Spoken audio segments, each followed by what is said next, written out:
Hello, hello, everyone, and welcome to Awakening Aphrodite. I am Amy Fournier, your hostess. This show is all about helping you have a more fit, healthy, and empowered life in mind, body, and spirit, as well as to balance your masculine and feminine energy. Tap into your true source of power, your intuition, and your authentic self. Today, I have a very, very special guest for you. Before I introduce our guest, I'd like to take you on a little journey. So indulge me if you will. If we just take a pause for a moment, I'd like you to think about back to the time when you were 6 years old. Okay, so just envision your 6-year-old self. And then I'd like you to imagine one day you wake up and you're told that you're no longer allowed to sing. You're no longer allowed to dance. You're no longer allowed to listen to music. You can't even ride your bike. You're no longer allowed to play board games like chess or checkers. And you can't engage in any kind of creative, playful, imaginative, artistic, or social endeavors. And if you're a female, you have to ride in the back of the bus, no matter how empty the bus is for everybody else. You also have to cover your head, and you have to subjugate yourself to the wishes of men. Also, imagine your family in your neighborhood has to wait in lines and get rations of food and other household goods. And then imagine, on top of all that, you have to live in constant fear and terror that in any given moment, a bomb might drop on your house or your neighbor's house, and that seeing one of your family members, one of your friends, or anyone in your community might be the last time you ever see them alive. Not only that, imagine that some of your own young friends suddenly go missing for no apparent reason, and sometimes are executed without proper trial or reason. Well, my friend, this is not a fairy tale. But in fact, this is the real life of the guest on my show today, Ari Honarvar. Ari Honarvar, in my opinion, is a living hero. She's an award-winning journalist who writes about social justice issues and whose writing has appeared in The Guardian, Teen Vogue, Washington Post, Vice, and many, many other places. She's a magical poet, an amazing artist, and creator of her own beautiful oracle card deck called Rumi's Gift. She's also the Iranian musical ambassador of peace in California and Mexico, and is a speaker and founder of Rumi With A View, which is dedicated to building music and poetry bridges across war-torn and conflict-ridden borders. She grew up in the turmoil and the terror of wartime Iran, and she has an amazing, amazing life story that she's going to share with us. Ari is truly the embodiment of what it means to be a person who lives with true courage, as well as real grounding, appreciation, a mindset of service, compassion, and strength, as well as a compelling and inspiring spirituality. Ari Honarvar, welcome to Awakening Aphrodite. Oh, thank you so much, Amy. What a beautiful exercise to bring empathy and kind of just use the imagination to make a grounding happen for stories to follow. Thank you for that. Oh, Ari, it is honestly my humble pleasure, because in doing my research to have you on my show, I'm almost speechless at your life, and I'm so excited for you to share with our audience your story. Your story is like a movie. It's too horrific to be true, but it is true. And we're going to tap into what happened to you and your wisdom now that you can share with us in living where you are today. So just tell us quickly where you're located now, and then please go into your story for us. Right now, I live in the beautiful, sunny San Diego, California. And my story began in Shiraz, Iran, the majestic city of poets and wine. We had such beautiful gardens, and the mountains surrounded the city, and people used poetry not just in celebrations and weddings, but in conversation. When you greeted someone, we would use poetry. When we were resolving conflicts, we would be reciting poetry, and I would just kind of break the tension.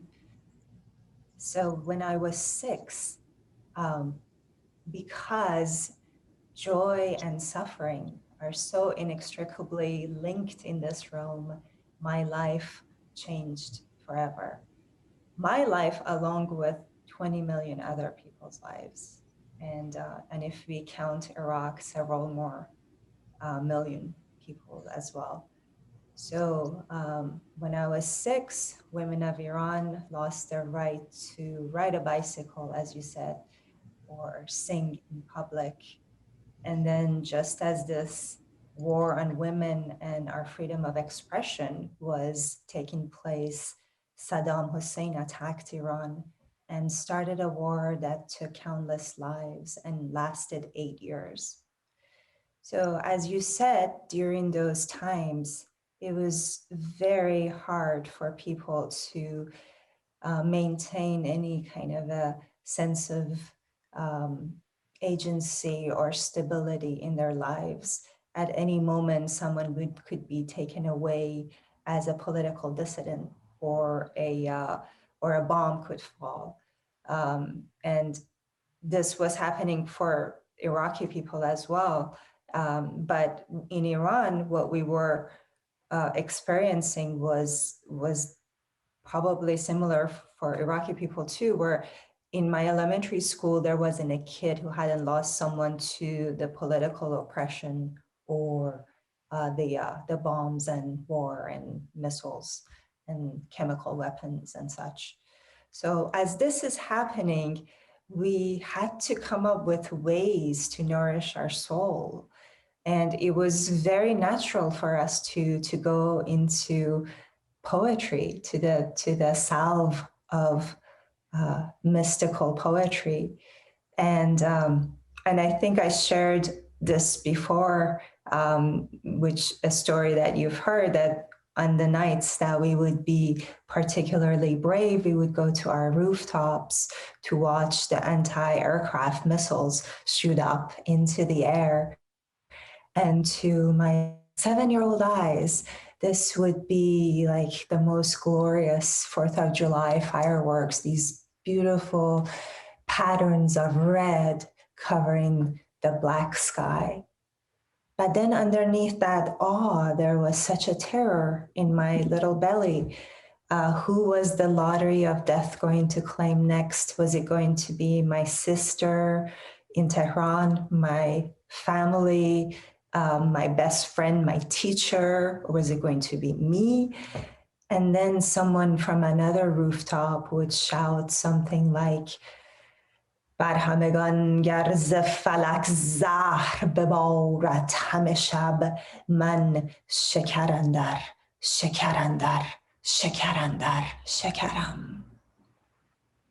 Even if from the sky poison befalls all, I am still sweetness, wrapped in sweetness, wrapped in sweetness, wrapped in sweetness. And a passerby below would respond with something like, دیگرانت عشق میخوانند و من سلطان عشق. ای تو بالاتر ز وهم این و آن بی من مرو. While others are singing about love, I am the Sultan of love. And poems like that, verses like that would go right into your heart and radiate through your 7-year-old being until you were everything and nothing at the same time. Your life was as glorious as the ecstatic poets. And in that state, what bomb could ever touch this?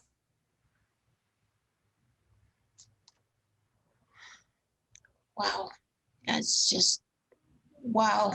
I mean, Ari, I know the podcast goes all over the world, but for the typical American, honestly, we can't even relate to that. I mean, that is just, it's just truly unrelatable. I'm almost speechless. Like I'm forgetting all my notes because it's just so powerful. Tell us about, just could you go into a little bit more? Because so your culture used poetry for a coping mechanism, is what it sounds like. Can you tell us a little bit more about what did that really look like? Like, was it just constantly people making up their own poetry? Was it reading from famous poets? Was it a little of both? I mean, how did you actually use the poetry to cope? So many different ways. Again, because music and dancing and other creative expressions were so suppressed, poetry flowered like this beautiful, unending source of nourishment for us. And my mother is a poet, and she was composing her own poetry. I was composing my own poetry. When we were in the basement and the threat of bombs were in the air, the host on the radio would have a poetry contest, and he would recite one verse, whether it was from an old Persian poet or a new verse, and the contestants had to come up with their own second verse to complete that.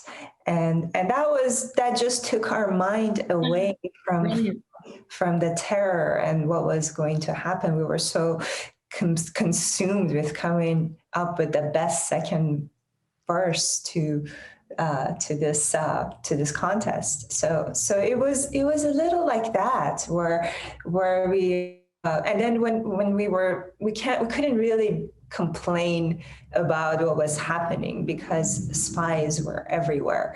So we would use a lot of allegories and metaphors to, talk about how, for example, how the forest, the gardeners, those who were supposed to protect the garden, had become lumberjacks, and they were cutting down the trees. That was talking about the government, the people in charge who were supposed to care for their own people, and ended up actually destroying people's lives. So that's how we used it. Yeah, because it's funny you said that, because I was going to ask, because if they outlawed dancing and music and culture and all that, how did they just not also outlaw poetry? They did to some extent. I mean, poets would also get. That's the MO of terror, that you never know who's going to get this weird wheel of fortune. Yeah, the randomness. Wheel of misfortune, that someone doesn't like you, and you say something and they say, oh, that was anti-regime and then anti-Islamic, and then the next thing you know, they would be taken away. And of course, some poets did definitely bear the brunt of that too.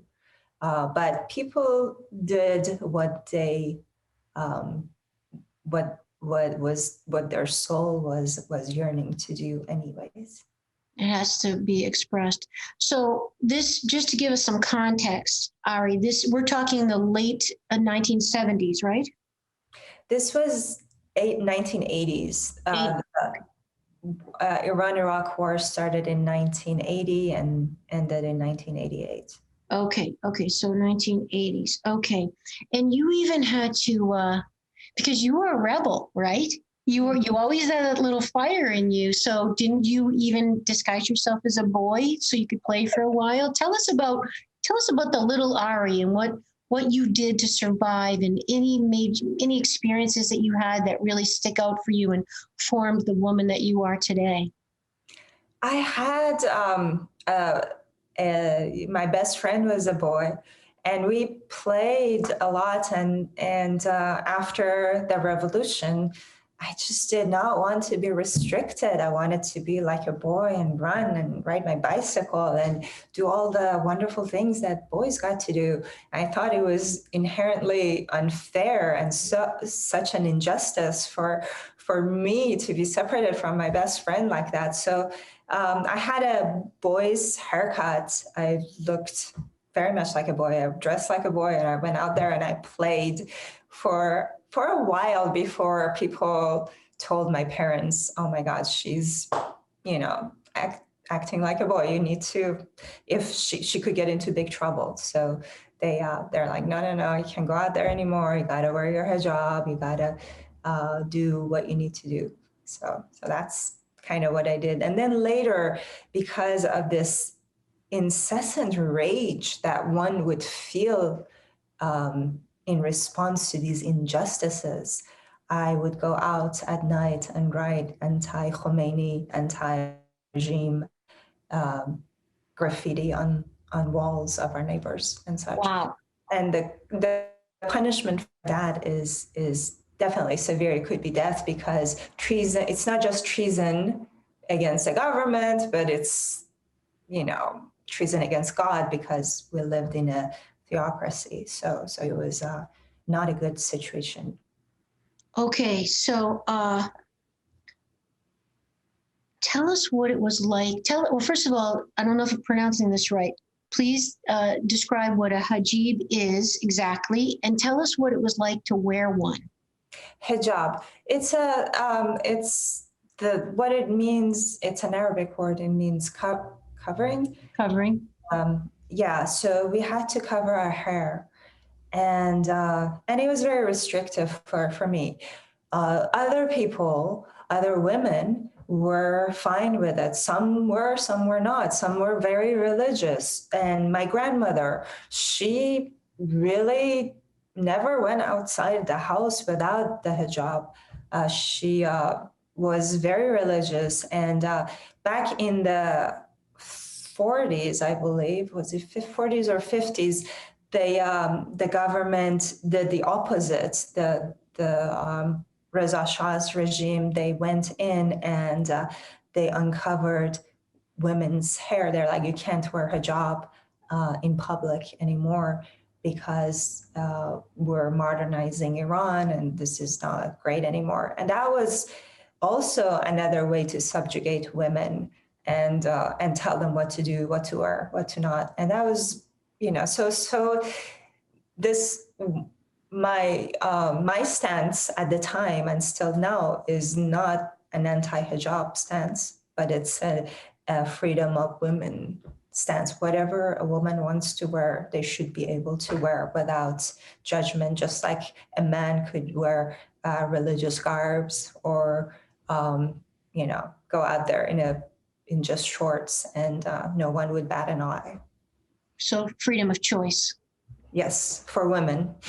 Do they still have to wear them today? Are there restrictions like that today in 2021? There is. It's loosened somewhat, but women are still going to jail. Women are still getting acid thrown in their faces for not, observing proper hijab. So there is definitely that women's rights issue is much of concern for women, and men also.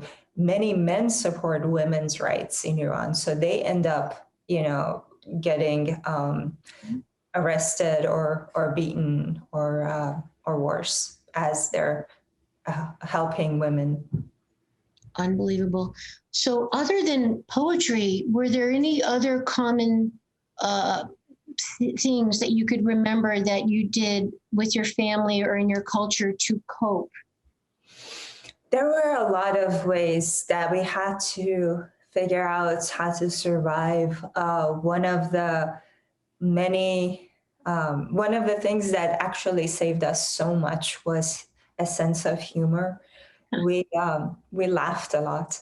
So what? I mean, where could you even find it? I mean, it's so admirable. It's beautiful. Tell us, how did you find the humor in such a scary, terrorizing situation, oppressive situation? well, I think comedians actually have led very dark lives. It's not that they've been around very flowery and functional situations in their lives, and they end up using that as a way to use their comedic perspective to spin it and show what can be done, and that's why they're so popular. That's why comedy is so popular and comedians are so successful, good comedians. And same with us, you know, we always found a way to laugh about what was happening, like the mullahs, the religious heads of state. You know, they would have these kind of maudlin religious prayers, and we would make danceable songs out of them, and we would dance and laugh in the privacy of our own home, because it was, you know, that their whole thing was to make people cry, and we would take that and and make it into like a parody. Yeah, a total parody. So we did that a lot. We had rituals, which are soul savers. We, you know, the women would gather together and have these very, they would tell these specific stories and use certain ingredients to make dishes, because ingredients were not necessarily available because of rations. So this resourcefulness was definitely a part of survival, to how to use different means and how to dance with life, even when you're so restricted, even when you have chains around you. That is true freedom right there. It's hanging on to that. So as we record this, we're still in the middle of the pandemic, and with a lot of restrictions with social interaction.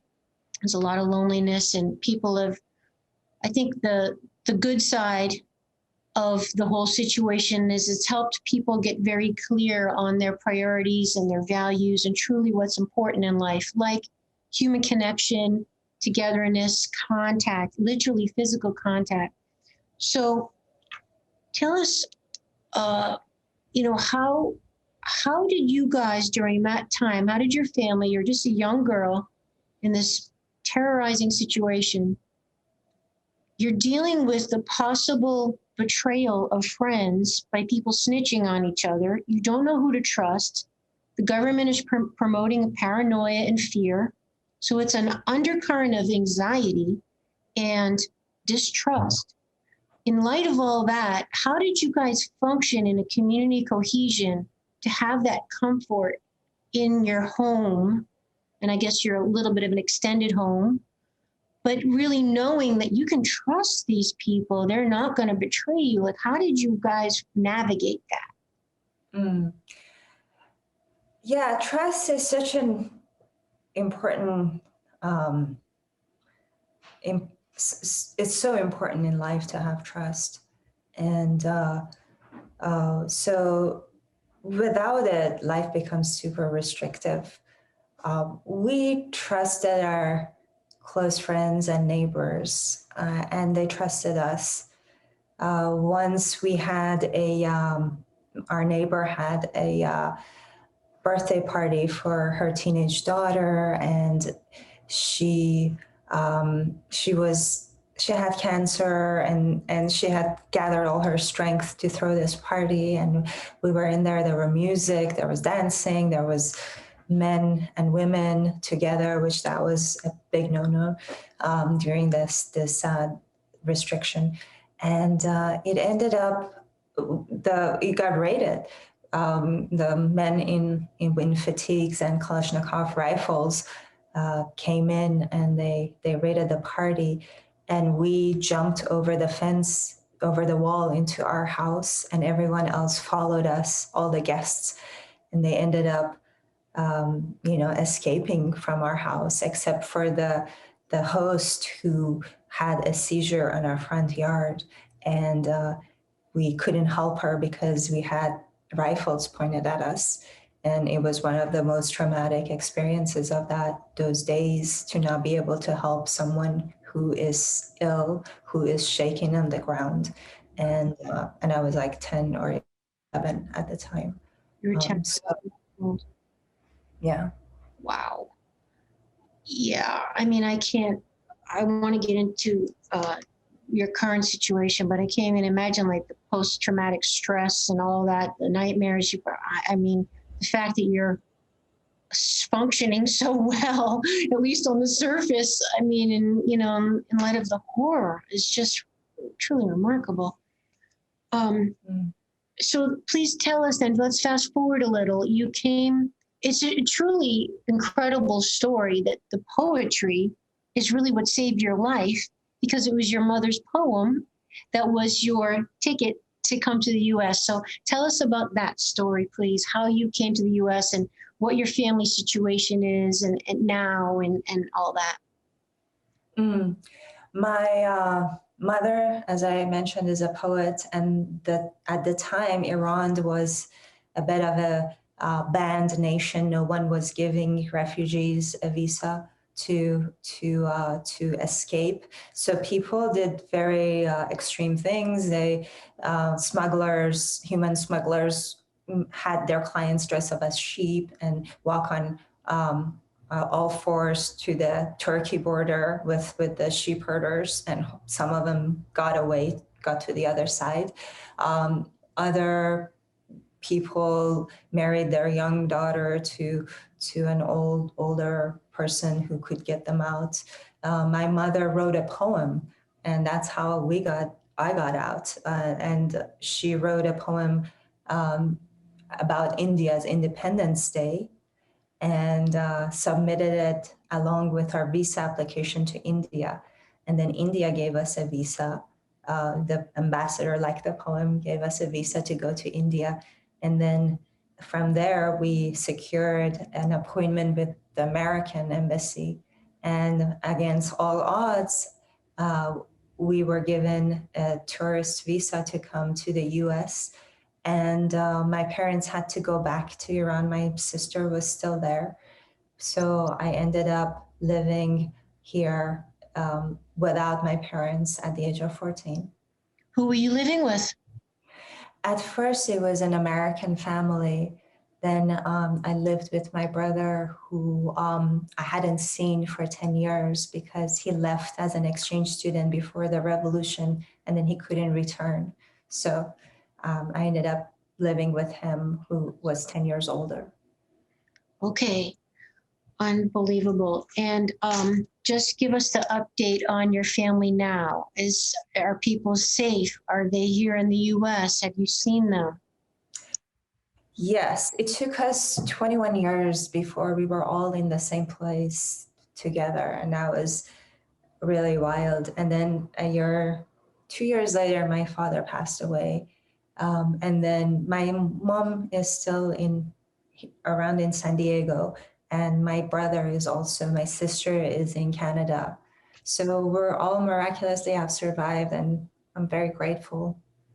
That is truly a miracle. And how beautiful your father got to be reunited.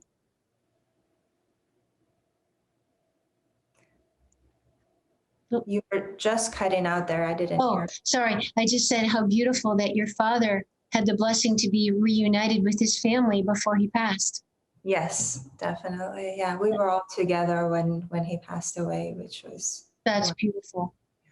So, okay, now let's take a turn and tell us, who is Rumi, or should I say who was Rumi?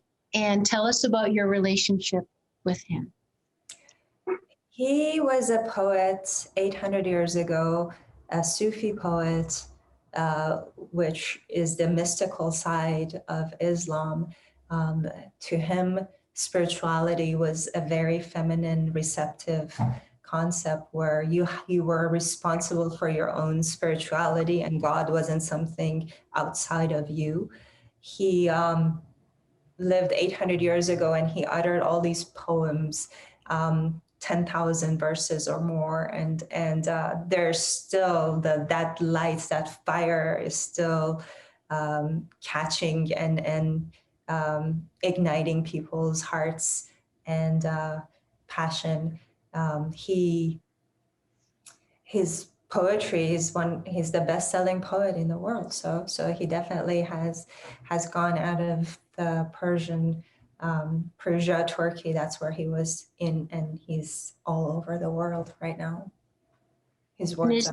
is there something that for all your exposure to poetry, and like you said, he is the most famous poet in the whole world, but regardless, is there something about him, because now your life's work in your first oracle deck, your website, yada, yada, your next book is all really geared around him. Was there a reason why it was him other than the fact that he was so popular?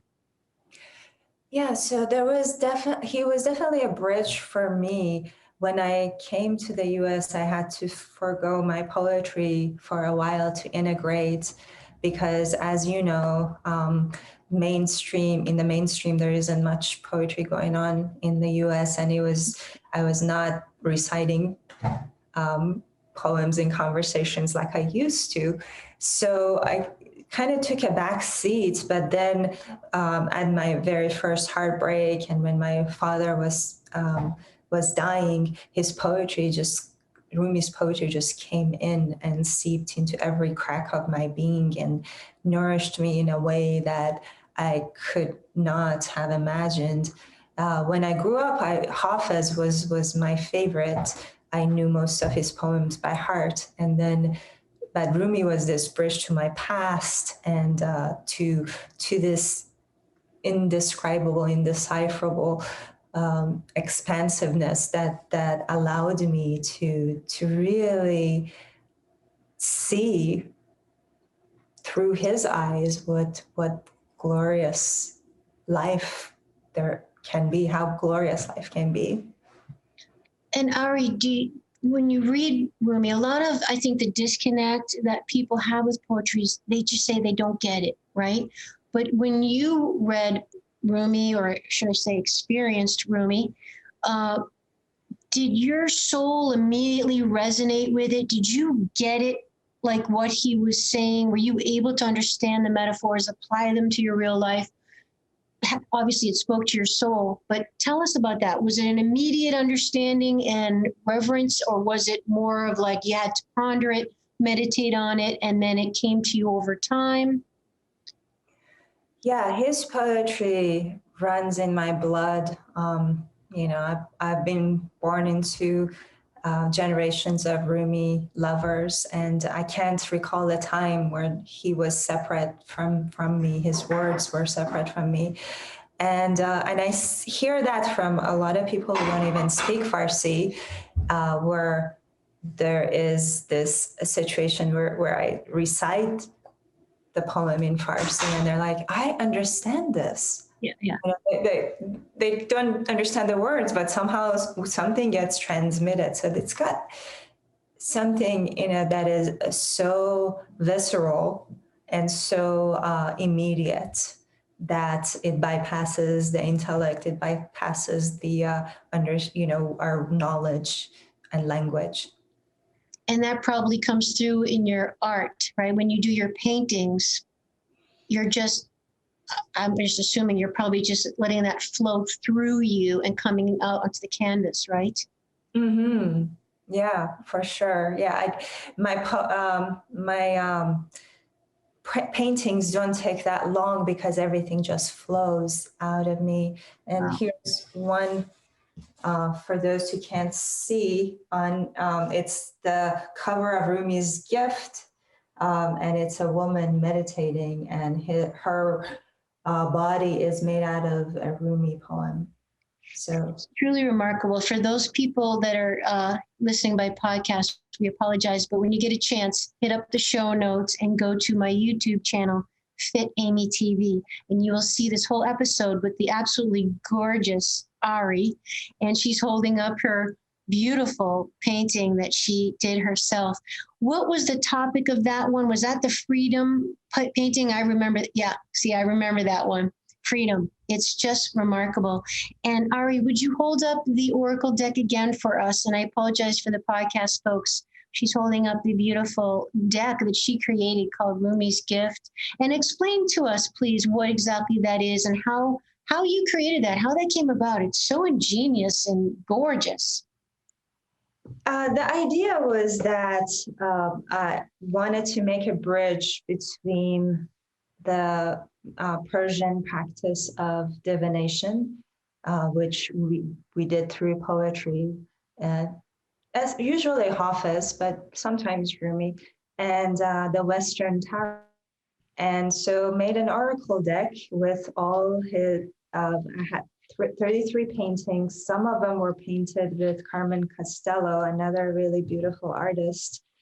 And the other ones are my own paintings of what we call a calligram, which is calligraphy made into an image. And so there are some poem cards. Beautiful. So she's holding them up. And just to, so where you're saying that the calligram, so that's, do I have this right, Ari, that it's the words that you're using, the actual words as the lines of the painting to make the forms, right? Yes, definitely.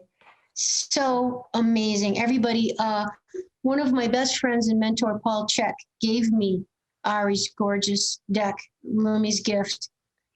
First of all, he's enamored with Ari Honarvar and her amazing life story. Paul, Ari, and I are all artists. I am an aspiring artist. I am nowhere near of the caliber of Paul or Ari, but I got turned on to it. And Paul is just, I'm so grateful that he gave me that gift because it is just gorgeous. And please go to YouTube, everyone, and look at her beautiful deck. And obviously it'll be on your website, which we'll get to at the end of the show. You can really appreciate. It's almost like you're the female living embodiment of Rumi. Dare I say, I mean, it's so clear that you are channeling. And maybe you can explain that to us now, because I'd love to ask you how you get into that place to tap into that part of your soul, to access it. And well, let's just start with that. So could you tell us about that? Because poetry is so distant for most typical people, I would say. We don't do poetry. So how do you access that part of yourself? I think our beings, our human bodies and mind complexes, they're and it just very natural, very good pleasure homing devices. They're out there seeking wholesome, wonderful pleasure, and that's how we nourish ourselves. So some people go out in nature and they get filled with that. Others through cooking or gardening or running or any, creating art. So those are some ways, and I do it all. So there's this kind of you tap into this non-dual, beautiful, gorgeous nothing and everything at the same time through so many means. And it's very playful, very natural.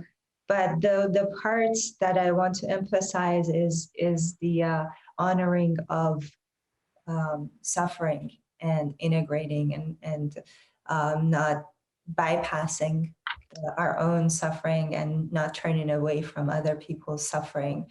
And that I think I've mentioned the Rumi, one of the cards in Rumi's deck, in Rumi's oracle deck, is the treasure card, which says ای قوم به حج رفته کجایید معشوق همینجاست بیایید با این همه آن رنج شما گنج شما باد افسوس که بر گنج شما پرده شمایید.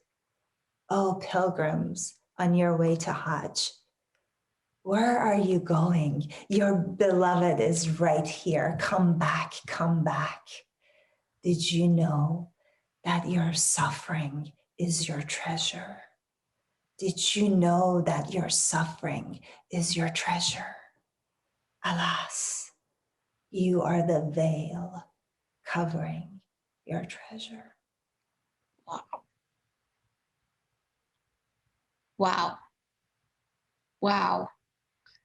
Ari, translate that for us. What does that mean to you? Your suffering is your treasure. What is he trying to say?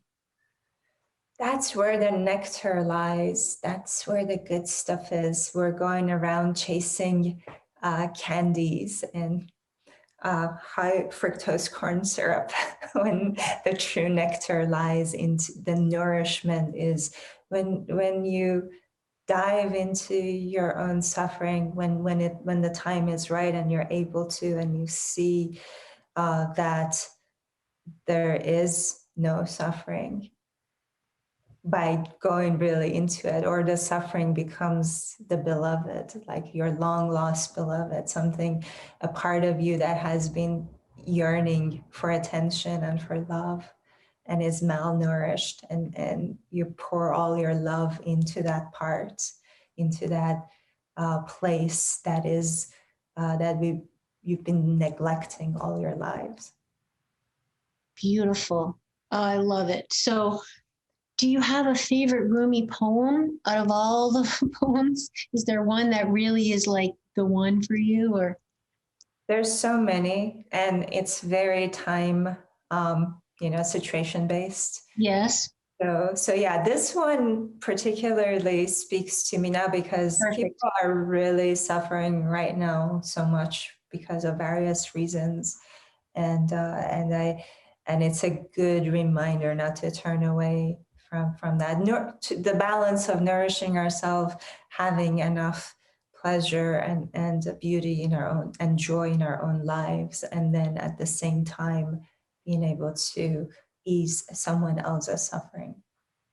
I think that's a really good point, Ari, that, yeah, I mean, there is a lot of suffering going on right now, but I love how, you're staying attached to the joy in spite of it, which is, I think it's a hard thing to do in practicality.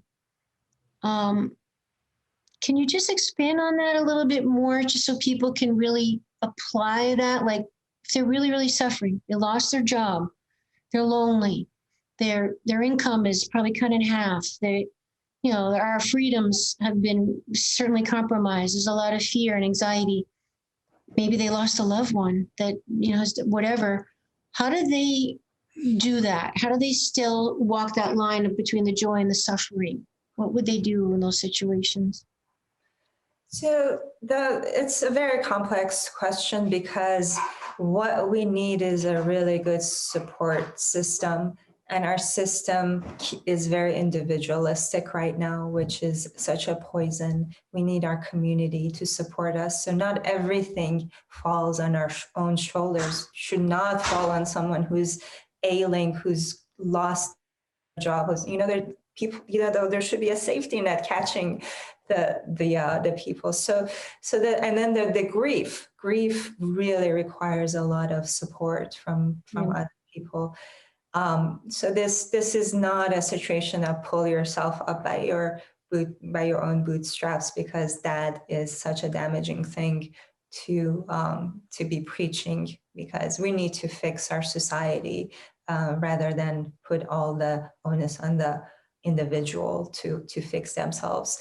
But one thing that we can do is just those moments that do bring us joy, to keep expanding it and savoring it. If we're drinking a cup of tea or a delicious coffee, really notice the temperature, the flavor, the smell, the aroma, what's around us, orient to the beauty. And just if we do that a few times a day, I wrote an article about this, when pleasant moment is a radical act, and it goes into the neurology of this, and how this actually helps us become more resilient. Beautiful. That is a great example. And it's like really just leaning in and pausing just long enough to really bring into your full mind, body, spirit awareness of something that is giving you pleasure in some regard. Like a beautiful example, like a simple cup of coffee, or, I was walking my dog the other day and there was a swing set. And I swear, I think it was the first time this little girl had ever been on a swing. And the joy on her face, I almost started crying. I literally just stopped in my tracks, and I think the mother was like, "You weirdo, why are you looking at my kid?" But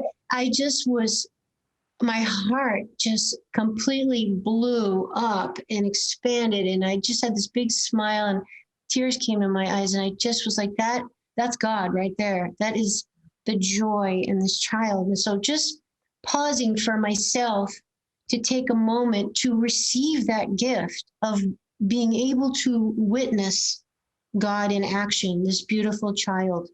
It was just, it was incredible. So leaning into those moments, I think is great advice. And that leads us to your version of the narcissist myth, right? Did you want to share anything on that regard with isolationism and individuality?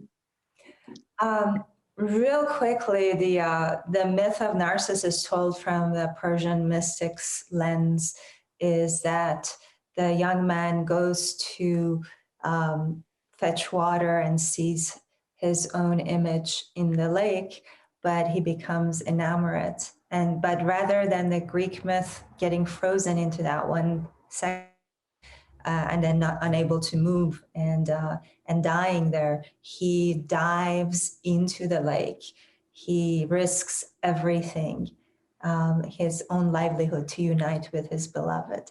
And I think this death and emergence is such a beautiful way to see that when he comes out, two Narcissus flower, or when he dies, two Narcissus flowers emerge on the edge of the lake, and these are his eyes seeing all of humanity, all of creation as a reflection of himself. So rather than being fixated with his own individual self, it opens him up to the whole world. And in their pleasure, they emit such a beautiful heavenly fragrance. Wonderful. Thank you for sharing that with us. Ari, as we get toward the end of the episode, I do have two last questions for you that I really would love to tap into your wisdom. How did your experiences growing up as a young girl in the war-torn Iran influence the way you're now raising your young son? Yeah, so one of the best advices I got from parenting advice, they said, don't make your kid's life hard by making it easy. So it's that was just so good to see that it's really good for him to be up on the news. I work with refugees and asylum seekers who have been through as much or more than I have been. So many of them have seen loved ones killed, and so show him these faces, show him the beauty of these individuals that we're trying to keep from coming to the United States to seek asylum. Their stories, how they're rehumanizing people who have been dehumanized. Those are some ways that we have. And then rituals, the rituals that I was brought up with, we do a lot of connection rituals in our little family to keep up with the beauty and the tradition that I was brought up with. And that also reinforces and cements the connection within your own family. It reinforces the bond within all of you as well. Not only keeping the tradition alive, but your own connection. Yes. Ari, last question is a really important one to me to ask someone like you is, what three things would you want particularly Americans to know I'm asking this of you, a woman who knows what it's like to live in terror, to know what it's like to face death every day, to live with death every day, to live with subjugation and restrictions on your freedom, sexism, God knows what else, just basic human rights, again, fear of death. What 3 things would you wish all Americans would know that are important to you to share? So the part, because there's so much suffering here as well, you know, that the part that I would like all the listeners and all the viewers to practice is that what's enjoyable is sustainable. So find something that you really love and enjoy and is healthy, and just go for it. And it's going to become this beautiful, sustainable part of your life. And once that happens, then, you know, your container is full of nourishment, and you can share it with others. You can ease other people's suffering. And I would say for Americans, it's either travel, and now there's some travel restrictions, or learn about other cultures and the beauty that they have to share, learn about foreign policy and the politics and the corporations and nutrition, and how, you know, these big corporations are part of our government. Those things affect our very lives that we can be aware of, and we can have the agency to change once we're ever aware of them together. Great advice. Yeah, fascism is real. Ari, is there anything else you want to share with our viewers and listeners before we find out how we can find out more about you? Any last parting words? Just that, yeah, I'm so happy to be here. I'm so grateful, and I hope that we all meet one day and my family becomes bigger and bigger. Oh, absolutely. That would be truly my honor.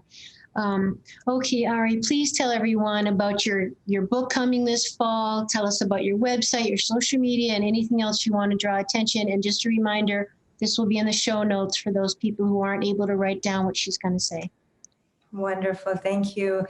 I have a debut novel coming out in September, and it's called A Girl Called Rumi, and is based on my life as a 9-year-old girl. It's from a 9-year-old's perspective. And it really gets into this beauty of storytelling and nourishment of poetry and joy, and what sustains us in the midst of horror and oppression. And it's forthcoming from Forest Avenue Press. My website is RumiWithAView.com, and I'm on social media at Rumi With A View on Instagram and Rumi With View on Twitter.